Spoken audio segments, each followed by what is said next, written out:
Vote দিতে হইলে যদি সেন্টারে যায় তো নৌকাই মারমু, নৌকাই মারমু।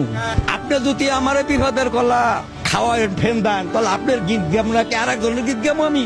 কি স্বাধীনতা পেলেন 5ই আগস্ট? না, কোনো স্বাধীনতা তো কোনো ইমপ্রুভ দেখি না, কোনো ইমপ্রুভ দেখি না। আমরা পাইছি খালি দুঃখ আর কষ্ট পাইছি বাবা, আর কি পাবো? আওয়ামী লীগ সরকারি ভালো ছিল বাবা। আমি একজন টিচার, আজকে মোটরসাইকেল চালায় ভাত খাচ্ছি। সংসার চালানো লাগবে না, এখন পরাধীন বাংলাদেশ, আগেই স্বাধীন ছিলাম। আওয়ামী লীগ সরকার খুব সুন্দরভাবে দেশ চালাইছে, কিন্তু ইউনিট সরকার এই দেশ চালানোর মতো যোগ্য না।